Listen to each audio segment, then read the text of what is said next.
three markers we use: yes, find it, and jackpot. Why?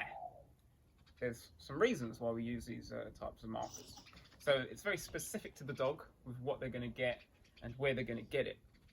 So when we're working with a dog that's reactive, for example, and we've got the triggers that are at a distance, we can pinpoint every time that dog looks at the triggers. So we can start to change the association. As that trigger gets closer, potentially, the dog might start to get a little bit amped up. So then instead of saying yes, we might use a find it or a jackpot, because if we say yes and give the dog food to the mouth, the chances are they'll snatch that food and just look back at the trigger, and they'll start to get a bit more amped up and a bit more aroused because the trigger's getting closer. So if we say find it, we can throw the food away from the trigger, get their nose on the ground, their arse is now facing the trigger, not their eyeballs. They're not going to get more amped up. We can use a jackpot then if the dog gets really, really amped up.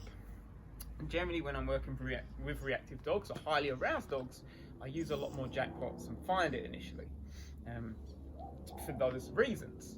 So this is how it works. Mac, come. Yes. So Mac just come when I asked him to come. Yes, food to the mouth. Now, if for instance we were working, yes, I might do a few yeses. Now I'm thinking about my reinforcement placement. Yes. So I'm placing it down here. If I do this, he'll start to jump up. So yes, and he comes here. Now I can ask him to do basic things. Mackie, sit. So he's getting a bit amped up. Come, sit. Yes, I think it's because it's wet. Good boy. Now we've got a dog barking. Jackpot. So that's when I'd use a jackpot. Now there's a potential trigger. The dog barking. Nose on the ground. Releases some endorphins, gets them sniffing, and it should regulate that arousal a little bit to help them cope better. So the chances of him blowing up or the dog blowing up reduces. Nose is still on the ground. This is what we want, especially in the initial stages of training. So whenever we're going out, we're going to use these markers a lot. We're not just going to be using them at home and that's it. The reason we start at home is because it makes it a lot clearer to the dog and they're able to function a lot better at home, because outside it's a lot more distracting for them. So we always start at home, but the idea is to then move, so you move them outside and then use them in real life situations. So Mac's still got his nose down, and so if we had a trigger coming past, perfect. This is what we want. Dogs are always forming associations. So seeing the trigger, we say jackpot. Food comes on the ground, he gets his nose down, he's getting good things, but he's also having a calming effect on his body, so the association of the trigger walking past is good and also calming. That's what we want. And then his nose on the ground. So then that we'd use to find it, ideally, if the dog isn't too excited. So Mac attack, find it. So trigger's over there, throw the food over there. Trigger can walk past. If your dog's struggling though, we would use a jackpot because there's more food for the dog to get. Good boy. And I find it's always really helpful also to reset a little kind of training session. So if I'm saying Mackie, and you got more treats. So I might use a find it in this instance. Yes. So if I'm doing a touch, I'll say yes, touch, yes. Good. Find it. And then we'll reset it, throw that away, hand back, Mac, yes. So that's when you could use a find it. We used a lot of find its with Lexi to get her off the platform, and then that gives her the choice whether she wants to come back or not. That is basically why we use these markers. So when we go out and we're first working with the dog, we're using a high rate of reinforcement, and instead of just saying yes all the time, we're looking at the dog, seeing how amped up they are, and then that will depend on what marker we will use. If they get, for instance, like Mac, they get quite amped up and food doesn't work, we'll use toys. 1 second. So now I have a toy, and now I can use get it marker, but I'm not going to at the moment. Yes. Just going to keep using find it. Just the basic markers, because I know as soon as I get the toy out, Mac will get a bit more amped up. So this is what I want. I want him to get his nose down. So he's having trouble finding it, but he should find it soon. And this is what we want. When we say find it, we want the dog to get their nose down and try and find it as best they can. I'm going to help him out so I can see it, but he hasn't smelled it. Find it. Try and throw it right on the elbow bit. Perfect. There we go. Playing a lot of darts lately.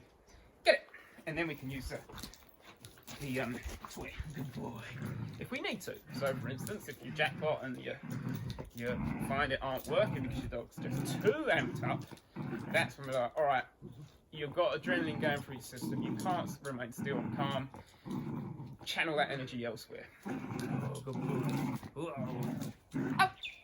But we need to be able to teach the dog how to play the game first. Get it? So we can't have a dog just latched on, he's getting too amped up, because if this occurs, then it's not really going to work for you. Stop. Yes. So you see how when I say yes, food comes. Sit. Yes. So it's not actually jumping and bouncing off the walls for the toy. It's able to inhibit that desire to get it. He really wants to get it, find it, but he's not. Oh, good catch. Find it.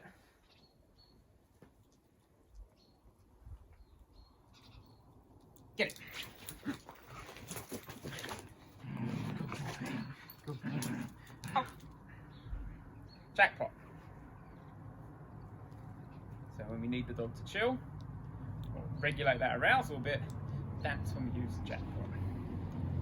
So we're helping dogs go up and down, regulate that arousal, and cope bow when they do get amped up when they go outside and see their triggers. I think that explains it.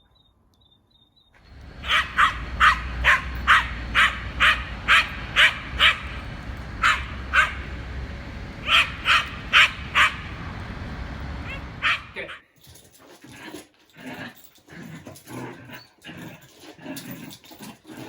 Out. Find it.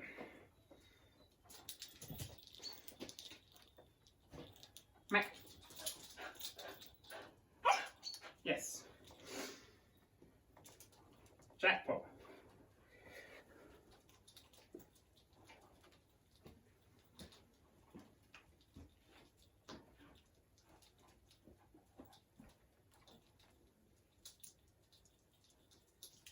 Sit. Yes. Down. Yes. Down. Find it. Get it.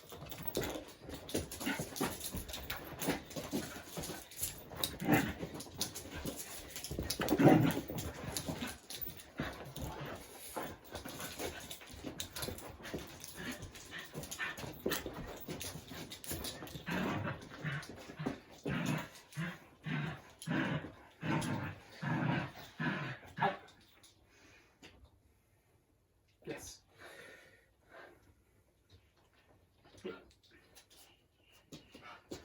Yes.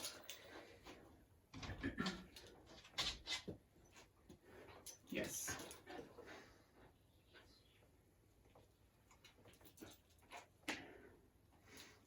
All right, buddy. Find it.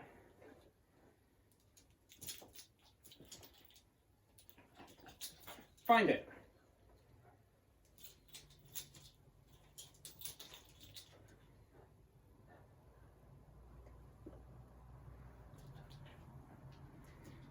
Get it. Stop. Find it.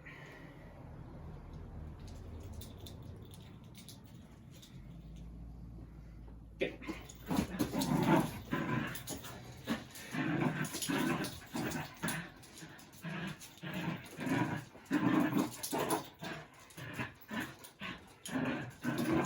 Out. Find it.